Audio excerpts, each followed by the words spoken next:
ஆமென். அன்பானவர்களே, இன்றைய நாளிலும் செப்பனியா தீர்க்கதரிசன புஸ்தகத்திலே 2வது அதிகாரம் 3வது வசனத்தை நாங்கள் வாசிக்க கேட்போம். செப்பனியா தீர்க்கதரிசன புஸ்தகம் 2வது அதிகாரம் 3வது வசனத்தை நாங்கள் வாசிக்க கேட்போம்.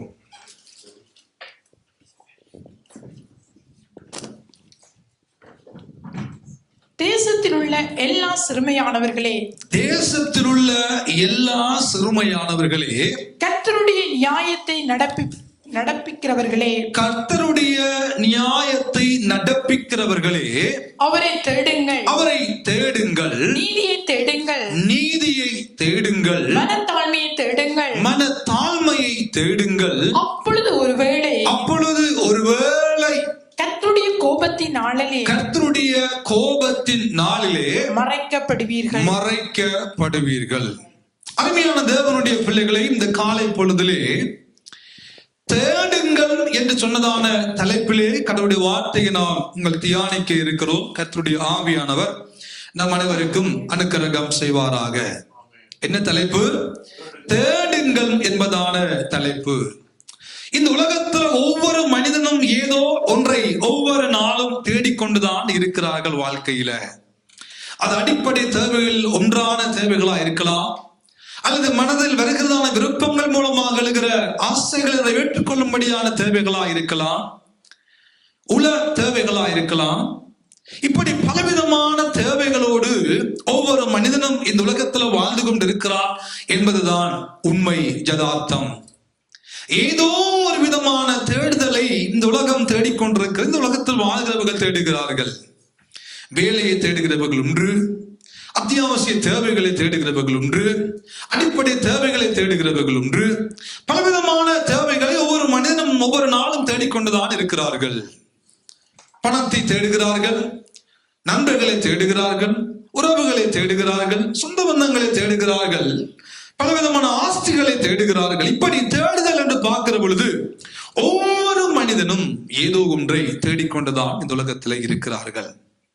ஆனால் வேதம் சொல்லுகிறதான தேடுதல் என்னவென்றால், அது மிக முக்கியமான தேடுதலாகவும், ஒரு மனிதனுடைய இந்த இயற்கையில இந்த உலகத்துல வாழுகிறதற்கும் அதற்கு மேலாக நித்திய வாழ்க்கைக்குள்ள கொண்டு செல்வதற்கும் தேவையான அத்தியாவசியமான 3 காரியங்களை வேதம் நமக்கு காண்பித்து கொடுக்கிறது. அவை என்ன என்று பார்த்து, அந்த தேடுதலில் நம்முடைய பங்கு எப்படி இருக்கிறது, எவ்வளவு தூரம் நாம் அதை தேடிக்கொண்டிருக்கிறோம் என்று சொல்லி பார்த்து, ஆண்டவர் ஏன் தேட சொல்லுகிறார், அதனால் கிடைக்கிறதான நன்மைகள் என்ன என்று பார்த்து, நமக்கு முன்னுதாரணமாக இந்த உலகத்தில் வாழ்ந்த மனிதனாகிய ஆண்டவராகிய இயேசு கிறிஸ்துவனுடைய சாயலையும் குணாதிசயங்களையும் பார்த்து நம்மை சரிப்படுத்திக் கொண்டு இன்றைய நாளில் கர்த்தருடைய வார்த்தைக்கு நேராக அர்ப்பணிக்கத்தக்கதான கிருபையை ஆண்டவர் நம் அனைவருக்கும் அருள்வாராக.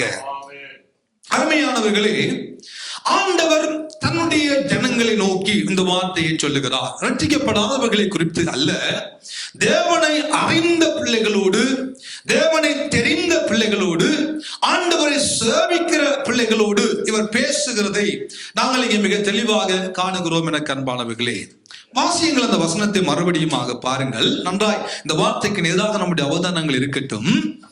தேசத்திலுள்ள எல்லா சிறுமையானவர்களே, கர்த்தருடைய நியாயத்தை நடப்பிக்கிறவர்களே என்று வேதம் சொல்கிறது. போதும், அமர்ந்து கொள்ளுங்கள். நன்றி. கடவுளுடைய நியாயத்தை நடப்பிக்கும்படியாக அழைக்கப்பட்ட தன்னுடைய ஜனங்களை பார்த்து ஆண்டவர் பேசுகிறார்.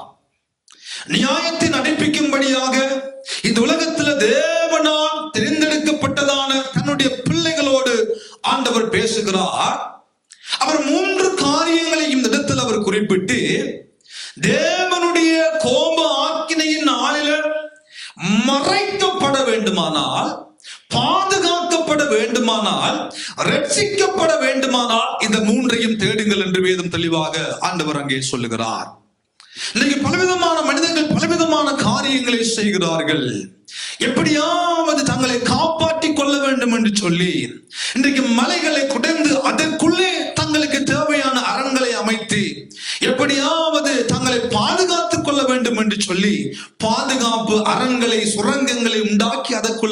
இருக்கிறவர்களும் உண்டு. பலவிதமான முயற்சிகளை மனிதன் செய்கிறான். எப்படியாவது வருகிற தேவனுடைய கோபாக்கினையில நாம் தப்பித்து விட வேண்டும் என்று சொல்லி ஒவ்வொரு மனிதனும் ஏதோ ஒரு விதமான முயற்சிகளை ஈடுபட்டு, ஒருவேளை இந்த உலகத்துல எதிர்காலத்துல சாப்பாடு இல்லாமல் போனால் நான் இறந்து விடுவேன் என்று சொல்லி உணவை சேகரிக்கிறவர்கள் உண்டு. ஒருவேளை பஞ்சம் வந்துவிட்டால், வேலையின்மை நம்முடைய வாழ்க்கையில வந்துவிட்டால், பணம் இல்லாமல் போய்விடும் என்று சொல்லி பணத்தை சேகித்து வைக்கிறவர்கள் உண்டு. பணத்தை தேடுகிற ஒரு உலகம், பாதுகாப்பை தேடுகிற ஒரு உலகம், நல்ல சுகாதார ரீதியான மருத்துவ வசதிகளை தேடுகிற உலகத்துல நானும் நீங்களும் வாழ்ந்து கொண்டுதான் இருக்கிறோம் அன்பானவர்களே. ஆனால் என் ஆண்டவர் சொல்லுகிற 3 விதமான தேடுதல் மிக முக்கியமானதாக தேவன் நமக்கு காண்பித்து கொடுக்கிறதான தேடுதல் என்ன? முதலாவது, தேவனுடைய கோப ஆக்கினை நாளில நாங்கள் அழிக்காதபடி, அந்த கோப ஆக்கினையில இறக்காதபடி, நாங்கள் சாகாதபடி தப்பி பிழைத்து ஆண்டவர் நம்மை மறைக்க வேண்டுமானால் என் வேதம் சொல்லுகிறது, கர்த்தரை தேடுங்கள். அருமையானவர்களே, ஆண்டவர் அழகான ஒரு காரியத்தை சொல்லுகிறார். கர்த்தரை தேடுகிற பொழுதுதான் வேதம் சொல்லுகிறது, நீங்கள் மறைக்கப்படுவீர்கள். நானும் நீங்களும் தப்பி பிழைத்து இந்த உலகத்துல வாழ வேண்டுமானால், இன்றைக்கு இந்த உலகத்துல தப்பி பிழைக்க வேண்டுமானால் என் வேதம் சொல்கிறது, ஆண்டவரை தேடுங்கள், கர்த்தரை தேடுங்கள். ஏசாயா 55ஆம் அதிகாரம் 6ஆம் வசனத்துல சொல்லுகிறது, கர்த்தரை கண்டடையத்தக்க சமயத்துல அவரை தேடுங்கள், அவர் சமீபமா இருக்கையில அவரை நோக்கி கூப்பிடுங்கள். தேவ ஜனமே, நானும் நீங்களும் ஒரு அழகான காலத்துல வாழ்ந்து கொண்டு இருக்கிறோம். அது என்ன காலம்? கிருபையின் காலம், தேவனை தேடுகிற ஒரு காலம், தேவனை தரிசிக்கக்கூடிய ஒரு காலம், தேவனை இடத்துல சென்று விண்ணப்பிக்க கூடிய ஒரு காலம், தேவன் பதில் தருகின்ற ஒரு காலகட்டத்துல நானும் நீங்களும் வாழ்ந்து கொண்டிருக்கிறோம் என்பதுதான் உண்மை. அருமையானவர்களை, நியாயப்பிரமாண காலத்தில் அல்ல, கிருபையின் காலத்துல நானும் நீங்களும் வாழ்ந்து கொண்டிருக்கிறபடினா இந்த கிருபையின் காலம் தொடர்ச்சியாக நம்முடைய வாழ்க்கையில இருந்து விட போவது இல்லை. சபையானது ஆண்டவராகிய இயேசு கிறிஸ்துவின் மனவாட்டியாகிய சபை ரகசிய வருகையில எடுத்துக்கொள்ளப்பட்டது என்பதாக எவ்வளவுதான் நாம் மன்றாடினாலும், எவ்வளவுதான் உபவாசித்தாலும், எவ்வளவுதான் தேவ சமூகத்தில் இருந்தாலும் அது கர்த்தரை கண்டடையத்தக்க சமீபமும் அல்ல, அது கர்த்தரை கண்டடையத்தக்க நேரமும் இல்லை.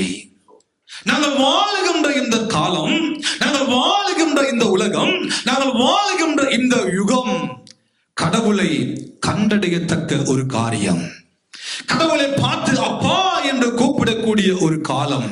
அவருடைய கிருபையினால நம்மை பாதுகாத்து நடத்தி நம்மை தாங்கி நடத்தக்கூடியதான ஒரு காலகட்டத்துக்குள்ள வாழ்ந்து கொண்டிருக்கிறபடினா ஆண்டவர் நமக்கு சொல்லுகிற முதலாவது காரியம், தேடுங்கள், கர்த்தரை தேடுங்கள், அவர் சமூகத்தில் இருந்து அவரை நாடுங்கள், கர்த்தரை கண்டடையத்தக்க சமயத்தில் அவரை தேடுகிறோமே என்று ஆண்டவர் இங்கே முதலாவதாக நமக்கு சொல்ல வருகிறார். ஆகவேதான் மத்தேயு 6ஆம் அதிகாரம் 33ஆம் வசனம் நம்ம எல்லாருக்கும் தெரிந்த வசனம். முதலாவது தேவனுடைய ராஜ்யத்தை நீதியையும் தேடுங்கள், அப்பொழுது இவைகள் எல்லாம் உங்களுக்கு கூட கொடுக்கப்படும். அவை கூட கொடுக்கப்பட வேண்டுமானால், நம்முடைய வாழ்க்கையில மறைக்கப்பட வேண்டுமானால், தேவனுடைய கோப ஆக்கினையின் நாளில தேவ ஜனமாகி நானும் நீங்களும் மறைக்கப்பட பாதுகாக்கப்பட வேண்டுமானால் ஆண்டவர் சொல்லுகிறார், தேடுங்கள், என்னை தேடுங்கள். எத்தனை பேருடைய வாழ்க்கையில் அதிகாலை ஜெபம் இருக்குதோ இல்லையோ எனக்கு தெரியாது. எத்தனை பேருடைய குடும்பங்களில் குடும்ப ஜெபம் இருக்குதோ இல்லையோ நமக்கு தெரியல. எத்தனை பேருடைய தனிப்பட்ட வாழ்க்கையில, அந்தரங்க வாழ்க்கையில தேவனை தேடுகிறீர்களோ நமக்கு தெரியவில்லை. ஆனால் வேதம் சொல்லுகிறது, கொஞ்ச காலத்தில் அவருடைய கோபம் பட்டியலையும் அவரை அண்டிக் கொள்ளுகிற யாவரும் பாக்கியவான்கள். யார் யார் அண்டிக் கொள்ளாமல், யார் யார் அவரை தேடாமல், குமாரன் கோபம் கொள்ளாமலும் நீங்கள் வழியில் அழியாமலும் இருக்கும்படிக்கு அவரை முத்தம் செய்யுங்கள். கொஞ்ச காலத்துல கோபம் பற்றி எரியும். உலகத்துல பார்க்கிற பொழுது எங்கெல்லாம் பேரழிவுகள், எங்கெல்லாம் இயற்கையின் சீற்றம் ஒரு பக்கம், இன்றைக்கு வருகிறதான தண்ணிக்கு முகம் கொடுக்க முடியாமல் இருக்கிறது, வருகிறதான இயற்கை அழிவுகளுக்கு மனிதன் முகம் கொடுக்க முடியாமல் இருக்கிறது. எத்தனையோ பல சாம்ராஜ்யங்களை இயற்கை கவிழ்த்து போடுகிறது. இயற்கை தேவனுக்கு செவி கொடுக்கிறது. தேவன் இயற்கைக்கு கட்டளை எடுக்கிற பொழுது அது செயல்படுகிறது. ஆண்டவர் சொல்லுகிறார், அவருடைய கோப ஆக்கினையின் நாளில மறைக்கப்பட, பாதுகாக்கப்பட, அந்த கோப ஆக்கினைகளை தப்புவிக்கப்பட என்னை தேடுங்கள் என்று ஆண்டவர் சொல்லுகிறார்.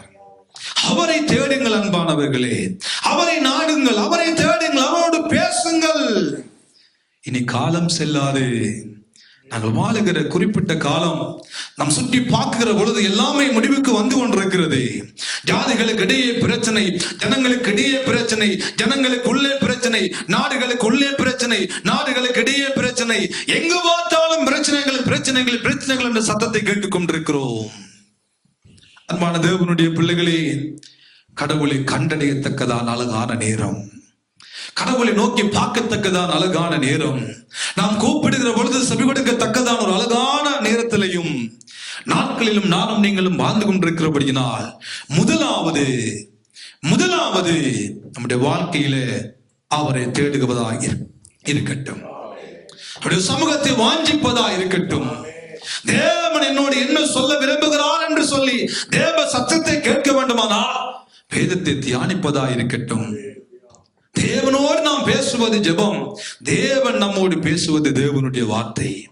எவ்வளவு தூரத்துக்கு தேவனை தேடுகிறோம், எவ்வளவு தூரத்துக்கு தேவ சத்தத்தை நாம் தேடுகிறோம், எவ்வளவு தூரத்துக்கு தேவனோடு பேசுகிறோம், தேவனோடு நேரத்தை செலவழிக்கிறோம். தேவனோடு செலவழிக்கிற ஒவ்வொரு நிமிடமும் நம்முடைய வாழ்க்கையில் அவருடைய கோப ஆக்கினைய நாளில நாம் மறைக்கப்படுவதற்கு நாம் செய்கிற காரியங்களா இருக்கிறது.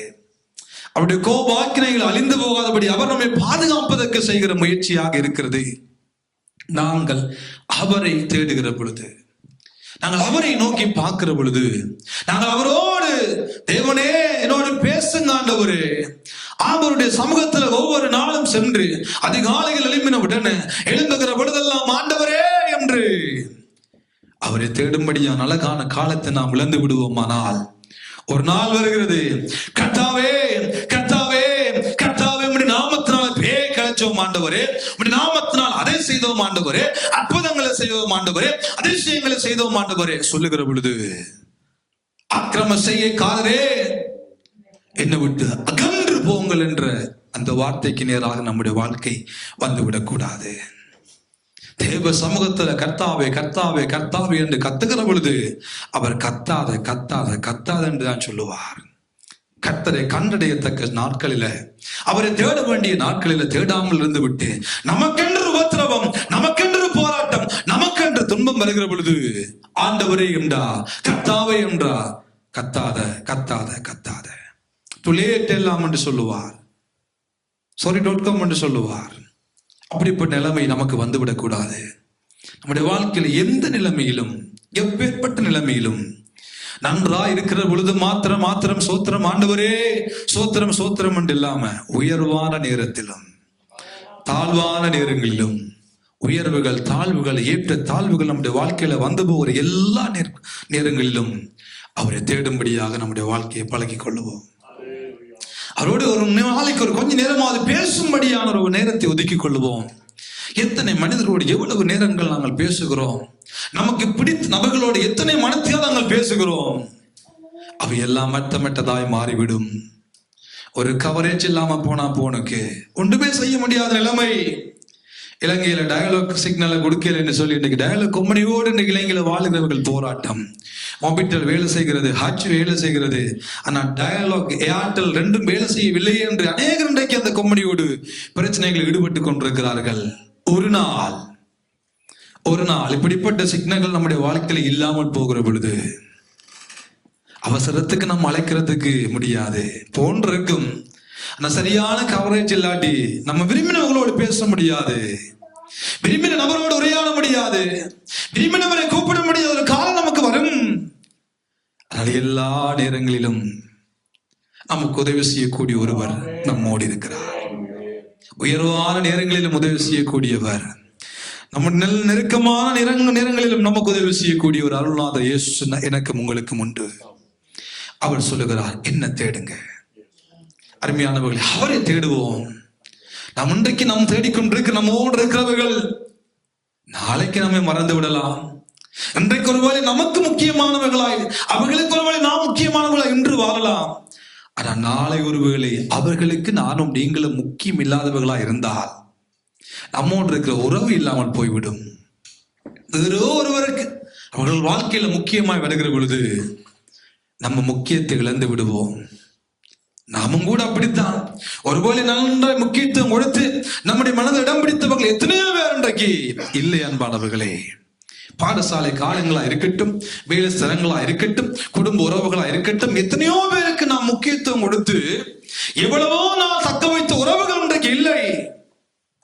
யாரோ இன்றைக்கு நம்முடைய வாழ்க்கையில அவர்களை விட முக்கியத்துவம் வாழ்ந்தவர்களாய் வந்த பொழுது ஒரு காலத்தில் எங்களுக்கு முக்கியத்துவமாய் வாழ்ந்தவர்கள் இன்றைக்கு இல்லை அல்லவோ? அதே போலதான் ஒவ்வொரு மனிதனுடைய வாழ்க்கையிலும் யார் யார் முக்கியத்துவம் கொடுக்கிறார்களோ அவர்கள் மாறிக்கொண்டே இருப்பார்கள். வாழ்க்கையில மாற்றங்கள் வந்து கொண்டே இருக்கும். அன்பானவர்களே, எப்பொழுதும் மாறாத ஒருவர் உண்டு. எந்த நிலைமையில இருந்தாலும் நம்மை மாறாதவர் ஒருவர் உண்டு. அவரை நோக்கி பார்க்கிற பொழுதுதான் நானும் நீங்களும் மறைக்கப்படுவோம் என்ற சத்தியத்தை வேதம் நமக்கு காண்பித்து கொடுப்பது மாத்திரமல்ல, ஆமோஸ் தீர்க்கதரிசன புஸ்தகத்தை வாசித்து பாருங்கள். ஆமோஸ் 5வது அதிகாரத்திலே ஆண்டவர் அங்கே ஒரு சில வசனங்களை சொல்லுகிறார். 5வது அதிகாரம் ஆமோஸ் தீர்க்கதரிசன புஸ்தகம் 4வது வசனத்தை வாசித்து பாருங்கள். 4வது வசனத்தை வாசியுங்கள். ஆமோஸ் 4:5. 5ஆம் அதிகாரம் 4ஆம் வசனத்தையும் 5ஆம் அதிகாரம் 6வது வசனத்தையும் வாசியுங்கள். கர்த்தர் இஸ்ரவேல் வம்சத்தாருக்கு சொல்லுகிறது, ஆண்டவர் இஸ்ரவேல் வம்சத்தாருக்கு சொல்லுவது என்னவென்றால், என்னை தேடுங்கள், என்னை தேடு, அப்பொழுது பிழைப்பீர்கள். அப்பொழுது பிழைப்பீர்கள். 6வது வசனம். 6வது வசனம். கர்த்தரை தேடுங்கள், கர்த்தரை தேடுங்கள், அப்பொழுது பிழைப்பீர்கள், அப்பொழுது பிழைப்பீர்கள். ஹல்லேலூயா. ஆண்டவரை தேடுங்கள். தன் ஜனங்களை பார்த்து ஆண்டவர் பேசுகிறார். இஸ்ரவேல் வம்சமே, இஸ்ரவேல் சந்ததியே, என்னை தேடு, அப்பொழுதுதான் நீ பிழைப்பாய். என்னை தேடுங்கள், அப்பொழுதுதான் நீங்கள் பிழைப்பீர்கள். அருமையான தேவனுடைய பிள்ளைகளே, இன்னைக்கு மனிதன் பிழைத்துக் கொள்ளும்படியாக எத்தனையோ காரியங்களை உலகத்தில் செய்து கொண்டுதான் இருக்கிறார்கள். எப்படியாவது தப்பி பிழைத்து விட வேண்டும், எப்படியாவது உயிர் வாழ்ந்து விட வேண்டும். அநேக விட்டமின்களை உடம்புக்கு எடுக்கிறார்கள், அநேக நல்ல மாத்திரைகளை எடுக்கிறார்கள், நல்ல ஊட்டச்சத்து உணவுகளை எடுக்கிறார்கள். எத்தனையோ ஆரோக்கியமான உணவுகளை அங்கு எடுத்தவர்கள் கூட இன்றைக்கு இல்லை அன்பானவர்களே. எத்தனையோ உடற்பயிற்சிகளை எடுத்து ஒன்று விசகாமல் ஒவ்வொரு நாளும் உடற்பயிற்சி, ஒவ்வொரு நாளும் சரியான உணவு, ஒவ்வொரு நாளும் சரியான தூக்கம் என்று எடுத்தவர்கள் எத்தனையோ பேர் இந்த உலகத்தை விட்டு கடந்து போய்விட்டார்கள். உடற்பயிற்சி ஒரு மனிதனை பிழைப்புக்குள்ளாக கொண்டு போகுமானால் ஆண்டவரே இந்த உலகத்தில் இருக்க வேண்டும். ஒருவன் ஆரோக்கியமான உணவின் மூலமாக அநேக ஆண்டுகள் இந்த உலகத்தில் வாழ முடியுமானால் ஆண்டவர் எங்கே? ஒருவன் ஆரோக்கியமான சுகாதாரமான அடிப்படை தேவைகளை அழகாக கொண்ட ஒரு நாட்டில் வாழ்வானால் அவருடைய ஆயுசு அதிகரிக்குமானால் ஆண்டவர் எங்கே? ஆரோக்கியமான உணவு ஒரு மனிதனை கடத்திவிட முடியாது, காப்பாற்றி விட முடியாது. ஆரோக்கியம் உடற்பயிற்சி ஒரு மனிதனை வாழ வைத்து விட முடியாது. ஆரோக்கியமான விட்டமின்கள் ஒரு மனிதனை ஆசீர்வதித்து அநேக ஆண்டுகள் இந்த பூமியில வாழ வைத்து விட முடியாது. மரணம் என்பது எப்பொழுது வேறுமண்டாலும் சம்பவிக்கலாம். ஆனால் ஆண்டவர் சொல்லுகிறார், தன்னுடைய கோப ஆக்கினையில ஒருவன் தப்பி பிழைக்க வேண்டுமானால் தேடு தேவ ஜனமே, என்னை தேடுங்கள், அப்பொழுது பிழைப்பீர்கள். மனுஷன் 40 மாத்திரமல்ல, தேவனுடைய வாயிலிருந்து புறப்படுகிற ஒவ்வொரு வார்த்தையினாலும் நாம் பிழைக்க கூடுமே தவிர வேறு எந்த காரியமும் ஒரு மனிதனை பிழைக்க வைக்க முடியாது என்பதுதான் உண்மை. எத்தனை கோடியாய் பணம் குவிந்து கிடக்கலாம், எத்தனை கோடியாக ஆரோக்கியமான வைத்தியங்களை அடுக்கி வைத்திருக்கலாம். எத்தனையோ திடீரென்று ஒரு மரணம் சம்பவிக்குமானால் உடனே வைத்தியம் செய்யக்கூடிய 1000 வைத்தியர்கள் நம்மை சூழ்ந்திருக்கலாம். ஆனால் ஒரு மனிதன் பிழைக்க வேண்டுமானால் என் ஆண்டவர் சொல்லுகிறார், என்னை தேடுங்கள், அப்பொழுது நீங்க பிழைப்பீர்கள். தேவன் தன்னுடைய ஜனங்களை பார்த்து பேசுகிறார். தேவன் இந்த ஜனங்களோடு பேசுகிறார். ஒருவேளை நாம் நல்ல வைத்தியங்களை தேடிக்கொண்டிருக்கிறோம், நல்ல ஆரோக்கியமான உணவுகளை தேடிக்கொண்டிருக்கிறோம், நல்ல பியோ உணவுகளை தேடுகிறோம், அநேக காரியங்களை தேடுகிறோம். நம் அநேக ஆண்டுகள் வாழ, பலத்தோடு வாழ தேடுகிறோம். அவை எல்லாவற்றை பார்க்கிலும் மிக மிக மிக முக்கியமானது, அவரை தேடுகிறோமா? அவரை எங்கள் வாழ்க்கையில தேடுகிறோமா? நம்மை காப்பாற்றக்கூடியவரை தேடுகிறோமா? மரண விளிம்பில் இருந்தும் நம்மை காப்பாற்றக்கூடியவர். எத்தனை ஆபத்துக்கள், எத்தனை சூறாவளிகள், எத்தனை போராட்டங்கள் நம்மை சூழ்ந்து கொண்டாலும் அதன் மத்தியில இருந்து நம்மை பாதுகாக்கக்கூடிய ஒரே ஒருவர். அவர் எவ்வளவு தூரத்துக்கு அவர் நம்மோடு இருக்கிறார், அவர் எவ்வளவு தூரத்துக்கு அவருக்கு நாங்கள் முக்கியத்துவத்தை கொடுத்து கொண்டிருக்கிறோம். வேலைக்கு முக்கியத்துவம் கொடுக்கிறோம், நல்லது கொடுக்கத்தான் வேண்டும். படிப்புக்கு நல்ல கல்வியை தேடுகிறோம், கொடுக்கத்தான் வேண்டும், நல்லது. நல்ல வருமானம் தருகிற வேலைகளை தேடுகிறோம், தேடத்தான் வேண்டும், நல்லது. ஆனால் எல்லாவற்றையும் தேடி அவரை விட்டு விட்டோமானால் இவை அனைத்தும் அர்த்தமற்றதாக மாறிவிடும். இவை அனைத்தும் அர்த்தமற்றதாக மாறிவிடும். எல்லாவற்றையும் தேடத்தான் வேண்டும். அதை பார்க்கிலும் அதிகமாய் முதலாவது தேவனை தேடுகிற பிள்ளைகளாய் மாறுவோம். தேவனுடைய கோபாக்கினைய நாளில தப்புவிக்கப்பட, நாம் மறைக்கப்பட, நாம் காப்பாற்றப்பட, நாம் ரட்சிக்கப்பட அவர் நமக்கு வேண்டும். அது சிங்க கெபியா இருக்கட்டும், அது அக்கினி ஜுவாலையா இருக்கட்டும், எப்பேற்பட்ட சூழ்நிலைகளுக்குள்ளும் ஆண்டவர் வந்து நம்மை காப்பாற்றக்கூடியவர், ஆண்டவர் வந்து நம்மை தப்புவிக்க கூடியவர். அவருடைய அழிவில இருந்து நம்மை மறைத்து அப்படியே காப்பாற்றி நாம் உயிருள்ளவர்களாய் வாழ வேண்டுமானால் அவரை தேடுகிறவர்களாக முதலாவது வாழ நம்முடைய வாழ்க்கையில பழகி கொள்வோம் அன்பானவர்களே. இரண்டாவது என் ஆண்டவர் அங்கே சொல்லுகிறார், நாம் மறைக்கப்பட, நாங்கள் காப்பாற்றப்பட, இரண்டாவதாக நாம் தேட வேண்டிய மிக முக்கியமான ஒரு விடயம் என்ன? நீதியை தேடுங்கள். முதலாவது எதை தேட வேண்டும்? கர்த்தரை தேட வேண்டும் முதலாவது. இரண்டாவது ஆண்டவர் சொல்லுகிறார், நீதியை தேடுங்கள், நீதியை தேடுங்கள். அருமையானவர்களே, ஆண்டவரை தேடுகிற அநேக பிள்ளைகளுடைய வாழ்க்கையில நீதியை காண கிடைக்கவில்லை. நல்லா ஜெபிக்கிறார்கள், நன்றாய் உபவாசம் இருக்கிறார்கள், நன்றாய் ஊழியங்களை செய்கிறார்கள், நல்லா தேவனுக்காக எழும்பி அதை செய்கிறார்கள், நல்லது. ஆனால் அவர்கள் ஆண்டவருடைய கோப ஆக்கினை நாளில அவர்கள் மறைக்கப்பட வேண்டுமானால் என்னதான் ஊழியங்களை செய்தாலும், என்னதான் தேவனை தேடினாலும் அவருடைய வாழ்க்கையில நீதி இல்லை என்றால் தேவனுடைய கோப ஆக்கினைக்கு இரையாவார்கள் என்று வேதம் தெளிவாக சொல்லுகிறது. என்னவா? தேவனை தேடுகிறோம், நல்லது. தேவனை தேடுகிறோம், நல்லது.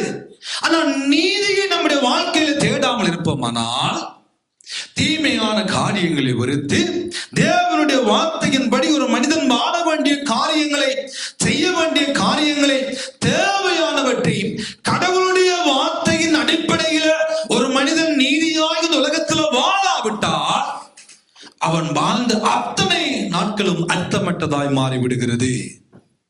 தேவனுடைய கோப ஆக்கினை நாளில அவனும் அழிக்கப்படுவான் என்பதுதான் உண்மை.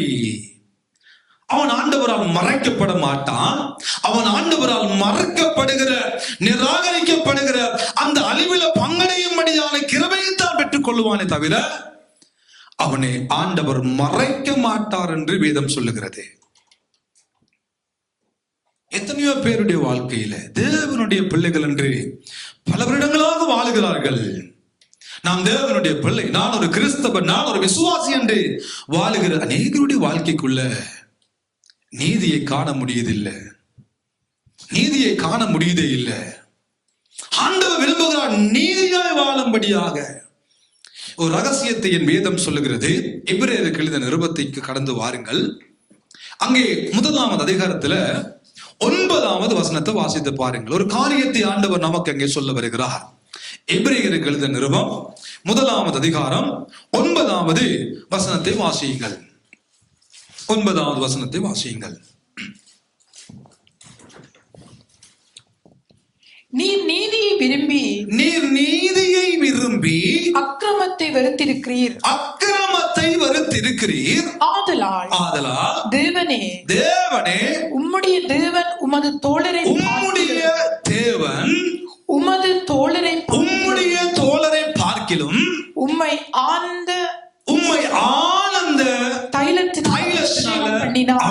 அபிஷேகம் பண்ணினார். போதும். அருமையான தேவனுடைய பிள்ளைகளே, இங்கே ஆண்டவருக்கும் இயேசுவுக்கும் இடையே இருக்கிற காரியத்தை குறித்து வேதம் பேசுகிறது. இயேசு இந்த உலகத்தில் வாழ்ந்த பொழுது அவர் நீதியை நிறைவேற்றும்படியாக இந்த உலகத்தில் வாழ்ந்தார். அதே வேளை அக்கிரமத்தை வெறுக்கிற ஒரு ஆண்டவராய் அவர் இருந்தார். ரெண்டு காரியங்களை ஆண்டவர் நமக்கு இங்கே தெளிவாக பேசுகிறார். ரெண்டு காரியம். ஒன்று, இயேசு இந்த பூமியில வாழுகிற பொழுது நீதியாய் வாழ வேண்டும் என்பதில் குறிக்கோளா இருந்தது மாத்திரமல்ல, வசனம் சொல்லுகிறது அக்கிரமத்தை அநியாயத்தை வெறுத்தார் என்று வேதம் சொல்லுகிறது. ரெண்டு காரியம். வெறுத்தபடியினால தேவன் என்ன செய்கிறார்? உமது தோழரை பார்க்கிலும் ஆனந்த தைலத்தினால என் இயேசு அபிஷேகம் பண்ணப்பட்டார். ஹல்லேலூயா. ஆண்டவர் தேவன் என் ஆண்டவராகிய இயேசு கிறிஸ்துவை அபிஷேகம் பண்ணுவதற்கு இந்த ரெண்டு காரியங்களும் தகுதியாக இருந்தது. இந்த ரெண்டு காரியங்களும் இயேசுவுடைய வாழ்க்கையில இருந்தபடியினால் இயேசுவை தேவன் பரிசுத்த ஆவியினால அபிஷேகம் பண்ணினார். இதை புரிந்து கொள்ள வேண்டும் தேவ ஜனமே. ஆண்டவராக இயேசு கிறிஸ்து எனக்கும் உங்களுக்கும் ஒரு நல்ல முன்னுதாரணமாக இருந்தார். ஆண்டவராக இயேசு கிறிஸ்து நம் அனைவருக்கும் ஒரு பிரதான ஆசாரியர் வெளிப்படும் என்பதாக நாங்கள் அநேக தடவைகளில் கடந்த வாரத்திலும் பார்த்தோம். அவர் நமக்கு ஒரு முன்னுதாரணமாய் வாழ்ந்தார். அவர் நமக்கு ஒரு முன்னுதாரணம். அவர் பிதாவை தேடாத நாட்கள் இல்லவே இல்லை. அவர் மாம்சத்தில் இருந்த நாட்களில் தன்னை மரணத்திலிருந்து உயிரோடு விடுவிக்க வல்லமையுள்ளவரை நோக்கி மகா சத்தமாய் கண்ணீரோடு ஜெபித்தார் என்று வேதம் சொல்லுகிறது. நெருக்கங்களின் மத்தியில, போராட்டங்களின் மத்தியில, துன்பங்களின் மத்தியில, உறவுகளால் வந்த நெருக்கங்கள், உடன் பிறந்தவர்களால் வந்த நெருக்கங்கள், வீட்டுக்குள்ள இயேசுவுக்கு வந்த நெருக்கம், உறவுகளால் இயேசுவுக்கு வந்த நெருக்கம், துன்பங்கள் அநேகம் ஒரு வாழ்க்கையில் இருந்த பொழுதெல்லாம் அவர் தேவனை நோக்கி அவர் ஜெபித்தார். முதலாவது அவர் தேவனையை நோக்கி கொண்டிருந்தார். அவர் பிதாவை நோக்கி கொண்டே இருந்தார். எல்லா நேரங்களிலும் பிதாவே, எல்லா வழிகளிலும் பிதாவே, பிதாவே, பிதாவே, பிதாவே என்று பிதாவுக்கும் தனக்கும் இடையே இந்த உறவை அவர் தக்க வைத்துக் கொண்டே இருந்தார். ஒரு பக்கம் நீதியாக வாழ வேண்டும் என்ற ஒரு உணர்வு அவருக்குள் இருந்து கொண்டே இருந்தது. மறுபக்கம் எப்பொழுதுமே அக்கிரமத்தை வெறுக்கிற ஆண்டவராய் இந்த உலகத்தில் வாழ்ந்தார். 33 வருடங்கள் அவர் தேவத்துவம் நிறைந்தவராய் வாழவில்லை. அவர் மனுஷனாக இந்த பூமியில வாழ்ந்தார். ஒரு மனிதன் பட வேண்டிய எல்லா பாடுகளையும் அவர் பட்ட பொழுதிலும், நெருக்கங்கள் வந்த பொழுது, போராட்டங்கள் வந்த பொழுது, துன்பங்கள் வந்த பொழுது, குடும்பத்தில் நெருக்கங்கள், குடும்பத்தில் இருக்கிறவன் சொல்லுகிறான், நீ அற்புதங்களை செய்ய விரும்பினால், ஒருவன் பிரபல்யமாக விரும்பினால் என் வீட்டுக்குள் இருக்க வேண்டும், வெளியாவே அற்புதங்களை செய்யும். வீட்டுக்குள் இருக்கிறவன் பேசுகிறான், நீ பிரபலமாக விரும்புகிறோ? உடன் பிறந்தவர்கள், மரியாளுடைய பிள்ளைகள், யோசேப்புடைய பிள்ளைகள் பார்த்து இயேசுவை கேட்கிறார்கள், நீ பிரபலமா இருக்க விரும்புகிறவன் வீட்டுக்குள்ள இருக்க மாட்டான், வெளியால போய் செய்வான். ஏன் வீட்டுக்குள்ள இருக்கிறீர்கள்? வாழ்ந்த வீட்டுக்குள்ள நெருக்கம், வாழ்ந்த குடும்பத்துக்குள்ள நெருக்கம், போராட்டம், வெளியில போன சொந்த உறவுகளால் நெருக்கம், போராட்டம், மாம்சம் ஒரு பக்கம், உலகம் ஒரு பக்கம், பிசாசு ஒரு பக்கம், நெருக்கம். நான் எல்லா நேரங்களிலும் நீதியை நிலைநாட்ட இயேசு பிரயாசப்பட்டார். எல்லா நேரங்களிலும், எல்லா சூழ்நிலைகளிலும் நீதி உள்ளவராக செயற்பட பிரயாசப்பட்ட அதே நேரத்தில் வேதம் சொல்கிறது அக்கிரமங்களை வெறுத்தார். அக்கிரமங்களை வெறுத்தபடியினால் உமது தோழரை பார்க்கிலும் ஆனந்த தைலத்தினால் தேவன் இயேசு கிறிஸ்துவை அபிஷேகம் பண்ணினார். தேவன் இயேசு கிறிஸ்துவை அபிஷேகம் பண்ணினார். அபிஷேகம் பண்ணப்பட்ட அநேகருக்கு விருப்பம். ஆண்டவரால் அபிஷேகம் பண்ணப்பட்டு ஆண்டவரால் பயன்படுத்தப்பட அநேகருக்கு விருப்பம். ஆனா அநீதியோடு அபிஷேகம் வேலை செய்யாது. அநீதி உள்ள வாழ்க்கை, அக்கிரமம் நிறைந்த வாழ்க்கை, அந்தரங்க வாழ்க்கையில பரிசுத்தம் இல்ல, அந்தரங்க வாழ்க்கையில ரகசிய வாழ்க்கையில தேவன் அருவருக்கிற பாவங்களோடு வாழ்ந்து கொண்டிருப்போமானால் தேவனால் பயன்படுத்தவே முடியாது. ஒருவேளை பிசாசு வருமெண்டா பயன்படுத்துவான், தேவனால் பயன்படுத்த முடியாது. இயேசுவுக்கே அந்த அபிஷேகத்தை பெற்றுக்கொள்ள ஒரு நீதி உள்ள வாழ்க்கையும் அக்கிரமத்தை வெறுக்கிற ஒரு வாழ்க்கையும் அவருக்கு தேவைப்படுமானால் மானிட வர்க்கமாகிய தேவ ஜனமே, நாங்கள் தேவனால் பயன்படுத்தப்பட, நாங்கள் தேவனால் கிருபையாய் தேவன் நம்மை உயர்த்த, கிருபையாய் நம்மை தேவன் அபிஷேகித்து, அந்த அபிஷேக நுகத்தடிகளை முறித்து அதன் மூலமாக தேவன் நம்மை நாளுக்கு நாள் பயன்படுத்தப்பட, தேவன் பயன்படுத்த நம்முடைய வாழ்க்கையில் நீதியை நிலைநாட்டுகிறவர்களாய் மாறுவோம். தேவனால் பயன்படுத்தப்பட அக்கிரமங்களையும் அசுசிகளையும் தேவ பார்வையில அருவருப்பாக தோன்றுகிற எல்லா ரகசியமான பாவங்களையும் பறிக்கிற பொழுதுதான் அபிஷேகம் கிரியை செய்யும். அபிஷேகம் கிரியை செய்யும். பாவத்தோடு அபிஷேகம் வேலை செய்யாது. பாவத்தோடு அபிஷேகம் கிரியை நடப்பிக்காது. பாவம் மனிதனுடைய வாழ்க்கையை கொண்டு ஆண்டவர் அவனை ஆசீர்வதித்து அபிஷேகித்து அவனை பயன்படுத்தவே முடியாது. உமது தோழரை பார்க்கிலும் ஆனந்த தைலத்தினால் அபிஷேகம். உமது தோழரை பார்க்கிலும், தோழர்கள் மூலமாக, நண்பர்கள் மூலமாக நமக்கு கிடைக்கிற சந்தோஷங்கள் இந்த உலகத்தில் பெரிதாக இருக்கலாம். அதை பார்க்கிலும் அந்த ஆனந்த தைலம், அந்த ஆனந்த தைல அபிஷேகம் நம்மை நடத்துகிற பொழுது எல்லாவற்றையும் பார்க்கிலும் அது உயர்ந்ததாக இருக்கும். எல்லாவற்றையும் பார்க்கிலும் அது கனமுள்ளதாக இருக்கும். எல்லாவற்றையும் பார்க்கிலும் அது அற்புதங்களையும் அதிசயமான காரியங்களையும் செய்யக்கூடியதாக இருக்கும். ஆகவேதான் 10ஆம் அதிகாரம் அப்போஸ்தலர்களுடைய புத்தகத்துல 38ஆம் வசனம் சொல்லுகிறது என்ன? தேவன் தம்முடைய பரிசுத்த ஆவியினால ஆண்டவராகிய இயேசு கிறிஸ்துவை அபிஷேகம் பண்ணினபடியினால் அவர் நன்மை செய்கிறவராகவும் பிசாசின் பிடியில் அகப்பட்ட யாவரையும் விடுதலையாக்குகிறவராகவும் அவர் சுற்றி சுற்றி சுற்றி திரிந்தார்.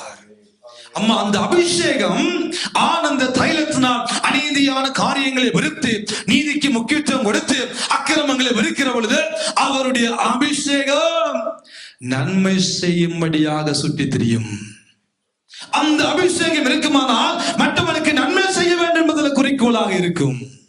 அந்த ஆனந்த தைல அபிஷேகம் இருக்குமானால் அது மற்றவனுக்கு உதவி செய்ய, மற்றவனை விடுதலையாக்க, மற்றவனை காப்பாற்ற, மற்றவனை ரட்சிக்க, மற்றவனை ஆசீர்வதிக்கும்படியாகவே அந்த அபிஷேகம் கிரியை செய்யுமே தவிர மற்றவனை அழிக்க ஒரு நாளும் கிரியை செய்யாது. நீதியை தேடுங்கள். ஆனந்த தைலத்தினால் அபிஷேகம் பண்ணப்பட நீதியை தேடுங்கள். அந்த அபிஷேகம் நுகத்தடிகளை முறைக்கும். அந்த அபிஷேகம் பேர்பட்ட வெண்கல கதவுகளை உடைத்து இரும்பு தாழ்பாகளை நுரைக்கி அதிசயமாய் அந்த அபிஷேகம் நம்மை நடத்தும். அதிசயமாய் அந்த அபிஷேகம் நம்மை நடத்தும். ஆகவேதான் ஆமோஸ் தீர்க்கதரிசன புத்தகத்துக்குள்ளே ஆண்டவர் தெளிவாக பேசுகிறார்.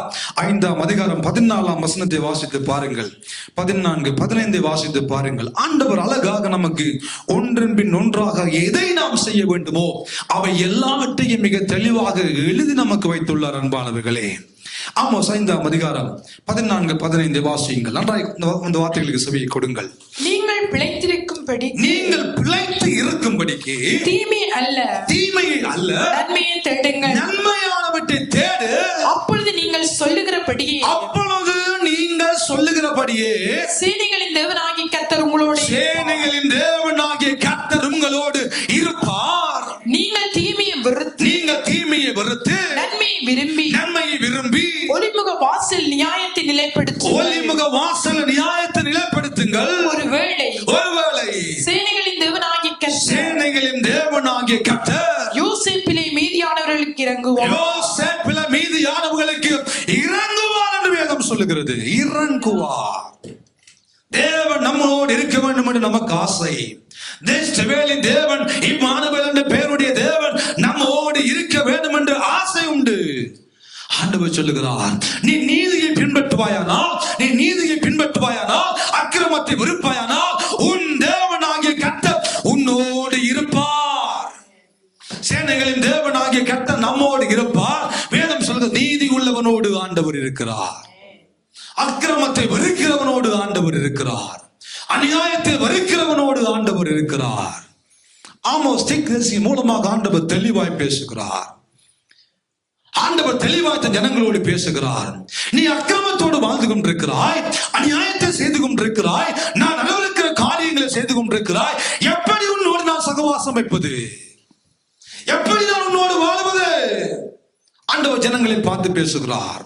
நீ நீதியை செய், நீ அக்கிரமத்தை வரு, அநியாயத்தை வரு, அந்தரங்க வாழ்க்கையில் இருக்கிற தேவனுக்கு அருவருப்பான காரியங்களை அப்பொழுது நான் உங்களோடு இருப்பேன், அப்போது நான் உங்களோடு இருப்பேன். நன்றாய் பாட முடியும். அக்கிரமத்தை செய்து கொண்டு, அநீதியை செய்து கொண்டு, பாவம் செய்து கொண்டு, ரகசியமான பாவங்களை செய்து கொண்டு, தேவன் நமது அண்டைக்கல்லமும் வெல்லனுமா பாடலாம், நல்லா பாடலாம். ஆனா தேவன் இருக்க மாட்டார். நல்லா பாடலாம், நல்லா போட்டு அடிக்கலாம், நல்லா சொல்லலாம். அக்கிரமத்தோடு ஆண்டவர் இருக்க மாட்டார். அநீதியுள்ளவனோடு ஆண்டவர் இல்லை. அக்கிரம செய்ய காரணோடு ஆண்டவர் இல்லை. அருமையான தேவ ஜனமே, ஆண்டவரை தேடுகிறோம் தான் நல்லது. ஆனால் நீதியான காரியங்களை தேடாமல் இருந்தால் அந்த ஆண்டவரை தேடுகிற வாழ்க்கையும் காலமும் நேரமும் அர்த்தமற்றதாக மாறிவிடுகிறது. ஆண்டவரை தேடுகிறோம், நல்லா ஜெபிக்கிறோம், உபவாசிக்கிறோம், ஆனா வாழ்க்கையில மாற்றம் இல்லாட்டி, வழிகளை நல்ல ஆண்டவரோடு தேடுகிறோம், நல்ல ஊழியர்களை செய்கிறோம், பிரசங்கம் பண்ணுகிறோம், துதிக்கிறோம், விசையை வாசிக்கிறோம், நல்லா எல்லாம் செய்கிறோம், நல்லது. ஆனா வாழ்க்கையில மாற்றம் இல்லாட்டி, நம்முடைய வாழ்க்கையில நீதியான காரியங்கள் இல்லை, நம்முடைய வாழ்க்கையில் அக்கிரமம் செய்ய, அக்கிரம சிந்தை, அக்கிரம உணர்வு, அக்கிரம எண்ணம், அநியாயமும், கேடுகட்ட சிந்தனைகளும், கெட்ட சிந்தனைகளும், கேடுகட்ட எண்ணங்களும் மைண்டுக்குள்ள இருந்தா அவர் நம்மோடு இல்லை. பாட்டு பாடலாம், கையை தட்டலாம், உபவாசிக்கலாம், எல்லாம் செய்யலாம், அந்நியவாசம் பேசலாம், எல்லாம் செய்யலாம். ஆனா மைண்ட் அநீதி நிறைந்த உணர்வு, சிந்தையில இவனையாவது பழி வாங்க வேண்டும், சிந்தனையில அவன் செய்ததுக்கு நான் திரும்ப செய்யணும், சிந்தையில ஒரு தெளிவில்லை, சிந்தையில பழி வாங்குற எண்ணம், குற்ற உணர்வுகள், கெட்ட சிந்தனைகள், கேடுகட்ட எண்ணங்கள் இருக்குமானால் தேவன் அப்பேற்பட்ட மனிதர்களோடு இல்லை என்பதை ஆண்டவர் சொல்லுகிறார். வாசித்து பாருங்க, அந்த 5ஆம் அதிகாரம் 14ஆம் வசனத்தை திருப்பி வாசிங்க சிஸ்டர்.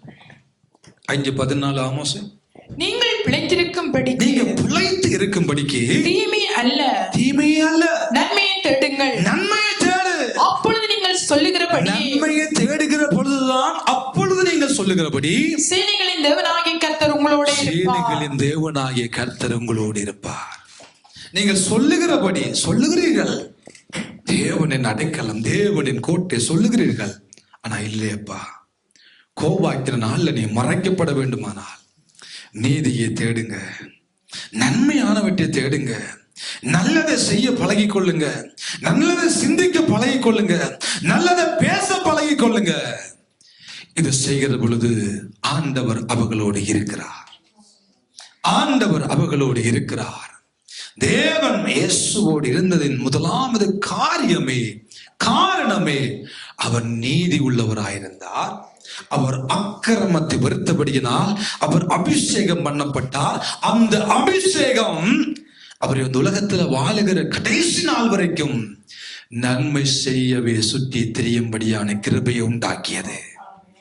அந்த அபிஷேகம் மற்றவர்களை விடுதலையாக்கும்படியாக இயேசுவை நடத்தியதே தவிர வேற எதுவுமே இல்லை, வேற எதுவுமே இல்லை. தேவன் இயேசுவோடு இருந்ததுக்கு காரணம் நீதி உள்ளவராகவும் அக்கிரமத்தை வெறுத்தவராகவும் வாழ்ந்தபடியினால் ஆண்டவர் நமக்கு சொல்லுகிறார், கர்த்தரை தேடுகிறோம் என்று சொல்லுகிறோம், நல்லது. நீதியை தேடுகிறோமா? கர்த்தரை தேடுகிறோம், நல்லது. அக்கிரமத்தை வெறுக்கிறோமா? இது ரெண்டும் இருந்தால் அபிஷேகம் கிரியை செய்ய ஆரம்பமாகும். 3வது வாசித்து பாருங்கள். செப்பனியா 1ஆம் அதிகாரத்துல, அதே அதிகாரத்திலே 2வது அதிகாரத்துல 3வது வசனத்திலே ஆண்டவர் நமக்கு சொல்லுகிறார், மனத்தாழ்மையை தேடு. இதை தேடவா? மனத்தாழ்மையை தேடுங்கள். தேவனை தேடுகிறோம், நல்லது. 2வது நீதியை தேடுகிறோம், நல்லது. 3வது மனத்தாழ்மையை தேட நாம் அனைவரும் பழகி கொள்ள வேண்டும். மனத்தாழ்மையை தேட. சில நேரங்களில் தேவனுடைய காரியங்களை, தேவனை தேடுகிற பொழுது தேவன் நமக்கு நன்மை அளிப்பார், உண்மைதான். அதே நேரம் நீதியும் தேடி அக்கிரமத்தை வெறுத்து தேவனுக்காக நாம் வாழுகிற பொழுது தேவன் கிருபையான வரங்களையும் ஈவு காரியங்களையும் நம்முடைய வாழ்க்கையில அழிக்கிற பொழுது நம்மை அறியாத ஒரு மனமாற்றமும் நமக்குள்ள வந்துடும். என்ன வந்துடும்? நல்ல மனமாற்றமும் நமக்குள்ள வந்துடும். நான் யாரு தெரியுமா? நான் போதகன் என்ற மனமாட்டிமை. நான் யாரு தெரியுமா? நான் மூப்பன் என்ற மனமாட்டிமை. நான் யாரு தெரியுமா? நான் வாலிப கூட்டத்துக்கு தலைவன் என்ற மனமாட்டிமை. நான் யாரு தெரியுமா? நான் தான் பொறுப்பு என்ற மனமாட்டிமைகள் நம்முடைய வாழ்க்கையில வந்து விடுகிறது. நல்லா சும்மா இருக்கிற சங்க ஊதி கெடுத்தது போல நன்றாய் விசுவாசியாக இருக்கிற பொழுது நன்றா இருப்பார்கள். ஏதாவது ஒரு காரியத்தை ஏதாவது பொறுப்பை கொடுத்து விடுறது, நான் தான் என்ற உணர்வு நமக்குள்ள வந்து விடுகிறது. நமக்கு வந்து விடுகிறது. மனிதர்கள் தானே. பரலோகத்துல வாழ்ந்த தேவ தூதர்களுக்கே வருமானால் பரலோகத்தில் இருந்த தேவ தூதனுக்களே மனமாட்டிமை வந்து தேவனுக்கு மேலாக தன்னை உயர்த்தும்படியாக எழும்பி முடிவு என்ன நடந்தது? தள்ளப்பட்ட நிலைமை. மனமாட்டிமைகள் நம்ம அறியாமல் வந்து விடுகிறது. நன்றா இருக்கிற பொழுது ஒரு மனமாட்டிமை வராது. பிரதர் நல்லா பாடுறீங்க, பிரதர் நல்லா ஊழியங்க செய்றீங்க, பிரதர் நல்லா பிரசங்கம் பண்றீங்க, பிரதர் நல்லா அதை செய்றீங்க, சூப்பர் என்று சொன்ன உடனே ஒவ்வொரு நாளும் அதையே கேட்கும்படியாக மாறி விடுவோம். இன்றைக்கு ஒருத்தன் சொல்ல மாட்டானா நல்லா பாடினீங்க, இன்றைக்காரன் சொல்லலையே நல்லா அடிச்சீங்க, இன்றைக்கு சொல்லலையே நல்ல பிரசங்கம் என்ற சிந்தனைகள் ஒரு மாற்றங்கள் வந்து விடுகிறது. மனமாற்றம் நமக்குள்ள வந்து விடுகிறது. கர்த்தரை தேடுகிற பொழுது கர்த்தர் கிருபை அளிக்கிறார், உதவி செய்கிறார். நீதியை தேடி அங்கே அரவணைப்பை வருகிற பொழுது கர்த்தர் அபிஷேகிக்கிறார். இது ரெண்டும் வந்த பொழுது மனமாட்டிமை நமக்குள்ள வந்து விடுகிறது. அப்போதான் ஆண்டவர் சொல்லுகிறார், நீ என்ன தேடுகிற பொழுது நான் உன்னை ஆசீர்வதிப்பேன். நீ தீமையான காரியங்களை வெறுக்கிற பொழுது, அநீதியை வெறுக்கிற பொழுது, நீதிக்காக நிற்கிற பொழுது நான் உன்னை அபிஷேகிப்பேன். உன்னை அபிஷேகிக்கிற பொழுது நீ உயர்த்தப்படுவாய், கனப்படுத்தப்படுவாய். தேவனுடைய நாம மகிமைக்காக நீ உயர்த்தப்படுவாய். உயர்த்தப்படுகிற பொழுது நீ உன்னால உயர்ந்த என்ற எண்ணம் உனக்குள்ள வந்துவிடக் கூடாது. இதுக்கு ஒரு நல்ல உதாரணம் எபிரேயர் 5வது அதிகாரம் 5ஆம் வசனத்திற்கு வாசிச்சு பாருங்க. எவ்வளவு அழகாக தேவனுடைய வார்த்தை நமக்கு ஒன்றும் ஒன்றாக சொல்லிக்கொண்டே போகுது என்று வாசித்து பாருங்கள். 5ஆம் அதிகாரம் 5வது வசனத்திலே ஆண்டவர் ஒரு காரியத்தை தெளிவாக நம்மோடு பேசுகிறார், எழுதி வைத்திருக்கிறார். அப்படியே கிறிஸ்துவும் ஆசாரியர் ஆகிறதற்கு தம்மை தாமே உயர்த்தவில்லை. கிறிஸ்து தன்னை தானே உயர்த்தவே இல்லை.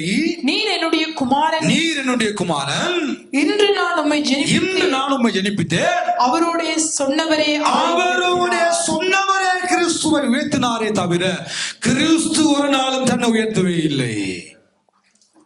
ஜனமே புரிந்து கொள்ளுங்கள், ஒரு நாளும் கிறிஸ்து தன்னைத்தான் உயர்த்தவே இல்லை.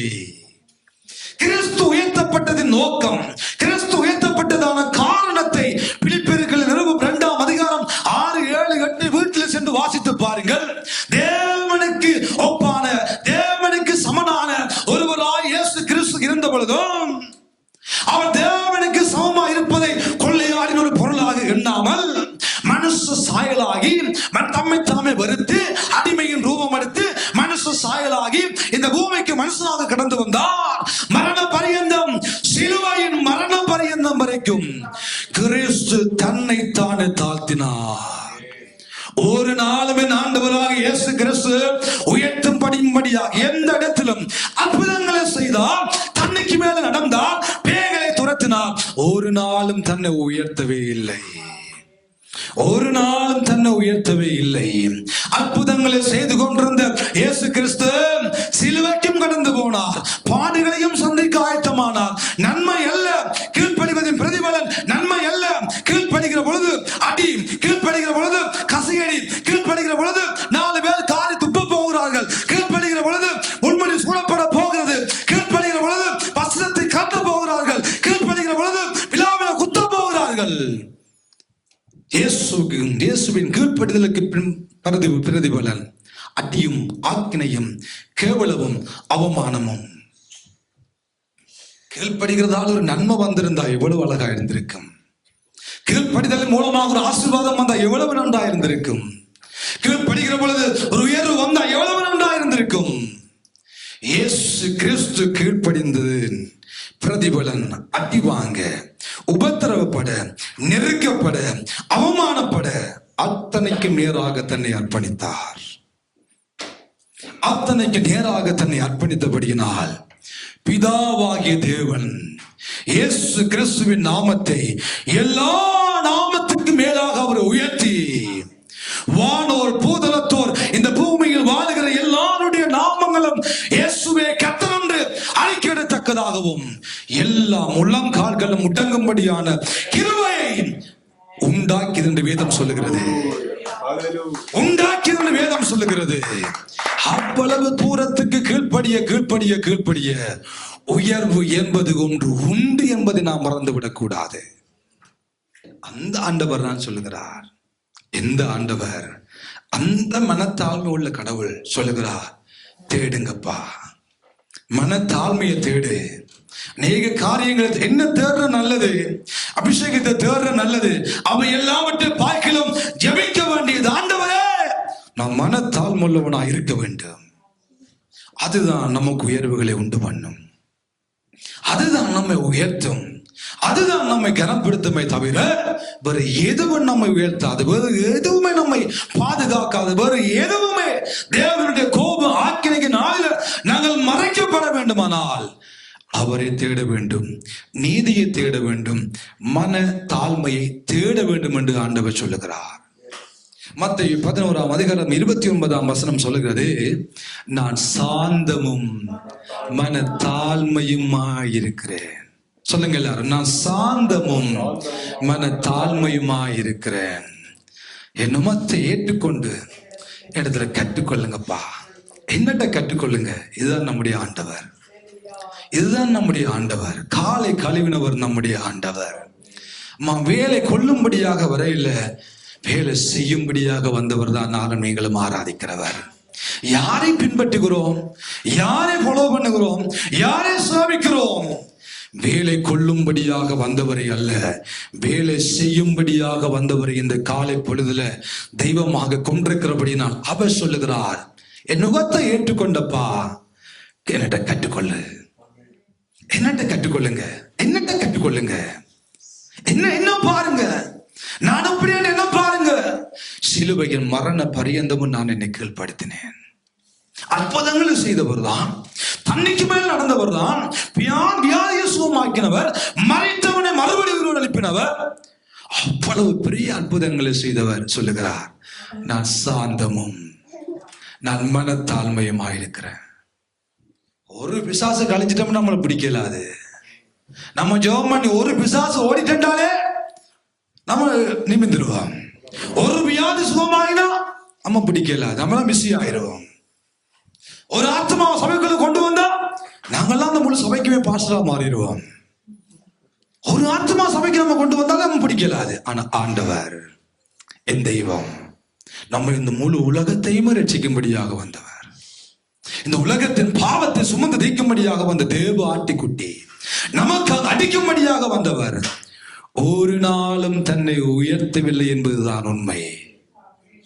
ஒரு நாளும் தன்னை உயர்த்தவில்லை, நான் என்று சொல்லி ஒரு நாளும் உயர்த்தவில்லை, ஒரு நாளும் உயர்த்தவில்லை. ஆனால் அன்றைக்கு பிசாசு பலவிதமான சிந்தனைகளை அனைவருக்குள்ள போட்டு, பலவிதமான எண்ணங்களை போட்டு, நீ இல்லாட்டி இது நடக்காது, நீ இல்லாட்டி இது முடியாது, நீ இல்லாட்டி இது சரிவராது என்று சொல்லி சொல்லி சொல்லி அநேகர் உசுப்பேத்தி, அநேகருடைய அகந்தை, அநேகருடைய மனமேட்டுமை அழிவுக்கு காரணமாக மாறிவிடுகிறது. அநேகருடைய நான் நாசமாக்கி விடுகிறது. நான் இல்லாட்டி தேவராஜ்யத்தை இது நடக்காது என்ற நிலைமையை கொண்டு வந்து விடுகிறது.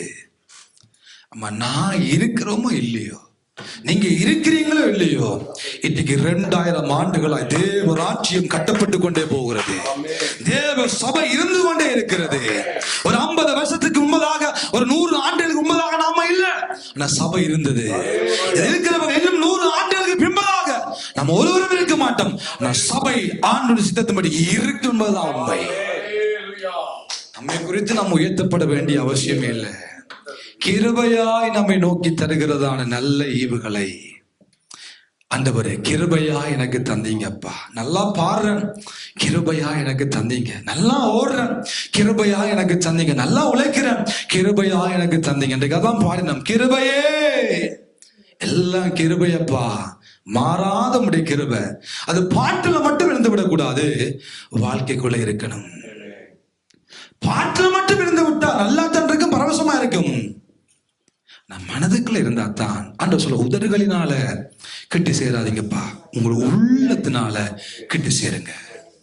உள்ளத்திலிருந்து வார்த்தைகள் வரட்டும், உள்ளத்திலிருந்து பாட்டுகள் பிறக்கட்டும். உதடுகளினால் உணர்ச்சி வசப்பட்டு உணர்வுபூர்வமாக அதுக்கு அழைக்கப்பட்டிருக்கிறோம். உண்மையாய் ஆராதிக்கும்படியாக அழைக்கப்பட்டிருக்கிறோம். உணர்வுகளினால் தேவனை கிட்டி சேருவது கிட்டி சேருதல் அல்லவே அல்ல, உள்ளத்தினால கிட்டி சேருவதுதான் உண்மையான ஒரு கிட்டி சேருதல். எனக்கு அன்பானவர்களே, ஆக மனத்தாழ்மை நம்முடைய வாழ்க்கையில இருக்க வேண்டும் என்று சொன்னதான வேதாகமம் மீகா தீர்க்கதரிசன புஸ்தகத்துக்கு ஒரு திருப்பிக் கொள்ளுங்கள். மீகா 6வது அதிகாரம்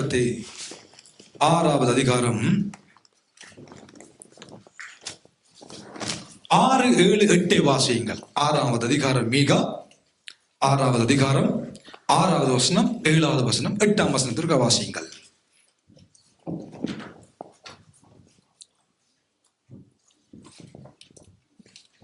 எண்ணத்தை கொண்டு நான் கர்த்தருடைய நீதியில் வந்து சந்நிதியில் வந்து உன்னதமான தேவனுக்கு முன்பாக பணிந்து கொள்வேன். தகன பலிகளை கொண்டு ஒரு வயது ஆட்டுக்குட்டிகளை கொண்டு அவர் சந்நிதியில் வர வேண்டுமோ, அவர் சந்நிதியில ஆட்டுக்குட்டியை கொண்டு வர வேண்டுமோ.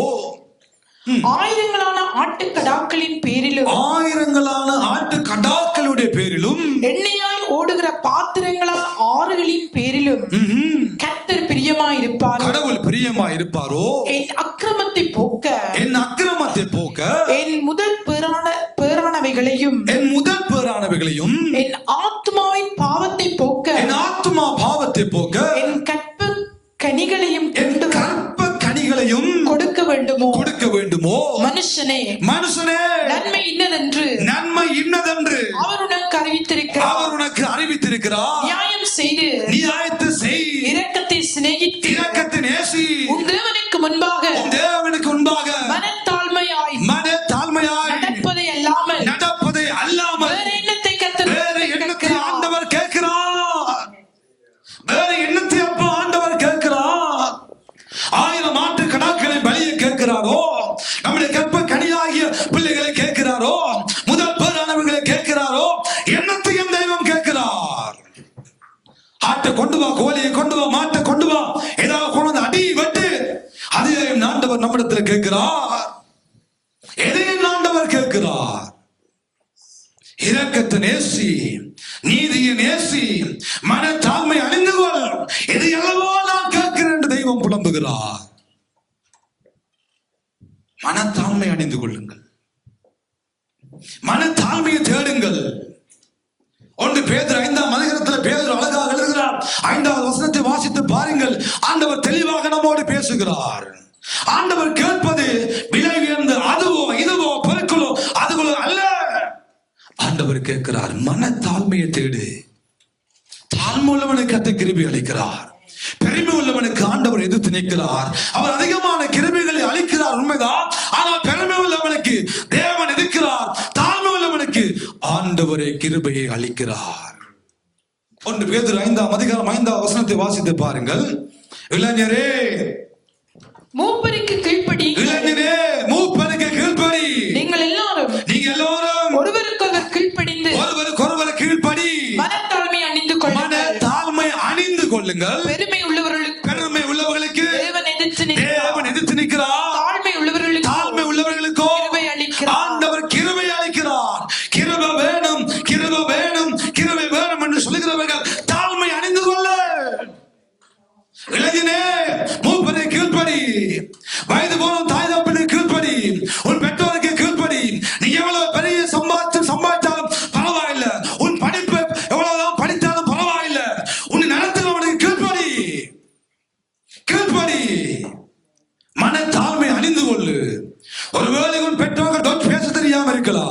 ஒருவேளை உன் பெற்றோர்கள் உன்னை விட குறைவான சம்பளத்தை எடுக்கிறவங்களா இருக்கலாம். கீழ்ப்படி. மனத்தாழ்மை அணி, மனத்தாழ்மை அணி.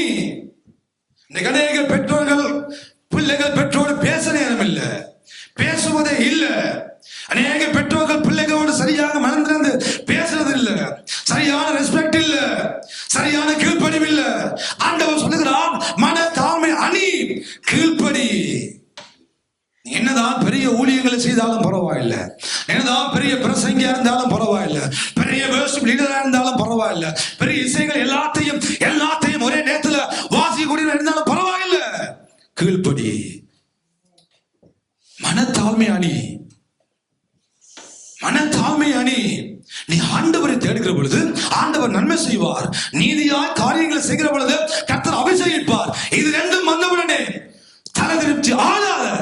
அடங்கு, அடங்க பழகிக் கொள்ள வேண்டும். கிருபையான வரங்களை தேவன் தருகிற பொழுது அடங்கு, கீழ்ப்படி, கீழ்ப்படி, கீழ்ப்படி, கீழ்ப்படி. அதுதான் நம்மை உயர்ந்த இடங்களுக்குள்ள கொண்டு போகக்கூடியது. அதுதான் நம்மை தப்பி பாதுகாக்கக்கூடியது. அதுதான் தேவனுடைய கோப ஆக்கின நாளில நம்மை மறைக்கக்கூடியது. அன்பானவர்களே, அதை இழந்து விட்டோம்டா நம்ம எது செய்தும் பிரயோசனம் இல்லை. கர்த்தரை தேடுகிறோம், நல்லது. நீதியை தேடுகிறோம், நல்லது. ஆனா மனதில் தாழ்மை என்ற ஒரு விஷயம் நம்மளை விட்டு இல்லாம போகுமானா ஆண்டவர் எதிராளியாய் கடந்து வருவார். ஆண்டவர் எதிராளியாய் கடந்து வருவார். எதிராளியாய் கடந்து வர வேண்டுமோ, கிருபை உள்ளவராய் வாழ்க்கையில கடந்து வர வேண்டுமோ, இதை நாம் தேர்ந்தெடுக்க போகிறோம். யாக்கோபு 4ஆம் அதிகாரத்திலே 6வது 7வது 8வது வசனங்களை வாசித்து நான் முடிக்கப் போகிறேன். வாசித்துக் கொள்ளுங்கள். யாக்கோபு. ஆகையால் தேவனுக்கு கீழ்ப்படிந்திருங்கள். தேவனுக்கு கீழ்ப்படி. பிசாசுக்கு எதிர்த்து நில்லுங்கள். பிசாசுக்கு எதிர்த்து நில்லு. அப்பொழுது அவன் உங்களை விட்டு ஓடி போவான். அப்பொழுது அவன் விட்டு ஓடி போவான். தேவனிடத்தில் சேருங்கள். தேவனிடத்தில் சேருங்கள். அப்பொழுது அவர் உங்களிடத்தில் சேருவார். அப்பொழுது அவர் உங்களிடத்தில் சேருவார். பாவிகளே, பாவிகளே, உங்கள் கைகளை சுத்திகரியுங்கள். உங்கள் கைகளை சுத்திகரியுங்கள். இருமனம் உள்ளவர்களே, இருமனம் உள்ளவர்களே, இருதயங்களை இருதயத்தை பரிசுத்தப்படுத்து. நீங்கள் துயரப்பட்டு துக்கி தள்ளுங்கள். உங்கள் நகைப்பு துக்கிப்பாகவும் உங்கள் சந்தோஷம் சஞ்சலமாகவும் மாறக்கடவுது. கர்த்தருக்கு முன்பாக தாழ்மைப்படு. அப்பொழுது அவர் உங்களை உயர்த்துவார். கர்த்தருக்கு முன்பதாக தாழ்மைப்படுங்கள். அதுதான் உயர்வுகளை கொண்டு வரும். 1 பேதுரு 5:7 சொல்லுகிறது, ஏற்ற காலத்துல அவர் உங்களை உயர்த்தும்படிக்கு அவருடைய பலத்த கரத்துக்குள்ள அடங்கிரு. ஒரு நாள் உண்டு, ஒரு நாள் உண்டு, தேவனால் உயர்த்தப்படுகிற ஒரு நாள். ஒரு நாள் உண்டு, தேவனால் கனப்படுத்தப்படுகிற ஒரு நாள். அந்த நாள் நம்முடைய வாழ்க்கையில கிரியை செய்ய வேண்டுமானால் மன தாழ்மையை அணிந்து கொள்ளுங்க. நான் பெரியவன், நான் படித்தவன், நான் பணக்காரன், எனக்கு அது இருக்குது, எனக்கு இது இருக்குது, அதெல்லாம் குப்பை. ஒரு நாளும் அவை நம்மை காப்பாற்ற முடியாது. வீடுகளுக்கு மேல வீடுகளை வாங்கி சொத்துக்களை சேர்க்கலாம், வாகனங்களுக்கு மேல வாகனங்களை வாங்கி நாங்கள் சொத்துக்களை சேர்க்கலாம், பட்டங்களுக்கு மேல பட்டங்களை வாங்கி நாங்கள் டிப்ளோமா பட்டங்களை சேர்த்து கொண்டு போகலாம், பணங்களை மயங்களை சேர்க்கலாம். ஒன்றும் உதவாது. ஒரு நாள் வரும், ஒரு நாள் வரும், தேவனுடைய கோப ஆக்கினையின் நாளில் நாங்கள் மறைக்கப்பட, பிரியமானவர்களே, காப்பாற்றப்பட 3 விஷயங்களை செய்ய வேண்டும் என்று ஆண்டவர் பேசினார். முதலாவது, அவரை தேடுங்க. 2வது, அவருடைய நீதியை தேடி அக்கிரமத்தை வெறுங்க. இது 2ஐயும் செய்கிற பொழுது கர்த்தர் நம்மை உயர்த்துவார், கனப்படுத்துவார், ஆசீர்வதிப்பார். அந்த ஆசீர்வாதங்கள் வருகிற பொழுதெல்லாம் பெருமை வராதபடிக்கு பார்த்துக் கொள்ளுவோம். மன தாழ்மை அணிந்து கொள்ள பழகிக் கொள்ளுவோம். சாந்தமும் மன தாழ்மையுமாய் இருக்கிறேன் என்று சொன்னவரை நானும் நீங்களும் தொழுது கொண்டிருக்கிறோம். சாந்தமும் மன தாழ்மையுமாய் இருந்தவரை தொழுது கொண்டிருக்கிறோம். அவர் நமக்கு ஒரு நல்ல முன் உதாரணம். அவர் சொல்லுகிறார், பாருங்க, நுகத்தை ஏற்றுக்கொண்டு கற்றுக்கொள்ளுங்க, கற்றுக்கொள்ளுங்க. அவரிடம் கற்றுக்கொள்ளுவோம். அவரை வாழ்க்கையின் முன் உதாரணமாக வைத்துக் கொள்ளுவோம். அவரை பார்த்து நடக்கிற பொழுது குமாரன் கோபம் கொள்ளாமலும் நீங்கள் வழிகள் அழியாமலும் இருக்கும்படிக்கு அவரை முத்தம் செய்யுங்கள். அவரை முத்தம் செய்யுங்க. அவரை முத்தம் செய்யுங்கள். அவரை அண்டிக் கொள்ளுகிற யாவரும் பாக்கியவான்கள். அருமையான தேவனுடைய பிள்ளைகளை, இன்றைக்கு இலங்கையில் நடக்கலாம், நாளைக்கு நமக்கு, இன்றைக்கு அங்க நடக்கிறது, நாளைக்கு நமக்கு எதுவும் நடக்கலாம். ஒருவேளை உலக யுத்தமாக மாறலாம், எதுவும் நடக்கலாம். ஒரு அடுத்த கனப்பொடு பொழுதுல எதுவும் நடக்கலாம். எது நடந்தாலும் அவருடைய கோபாக்கினைக்கு நாளில் நாங்கள் மறைக்கப்பட, நாங்கள் பாதுகாக்கப்பட இந்த மூன்றையும் தேடுவோம். ஆமென். இந்த மூன்றையும் தேடுகிற பொழுது நிச்சயமாக நம்முடைய ஆண்டவர் நம்மை மறைப்பார், நம்மை பாதுகாப்பார், நம்மை தப்பிப்பார் என்ற நல்ல செய்தியை இன்றைக்கு ஆண்டவர் நமக்கு தந்தார். ஆண்டவருடைய நாமம் ஒன்றே மகிமைப்படுவதாக. நான் யாரும் விழுந்து நிற்போம் பிரியமானவர்களே.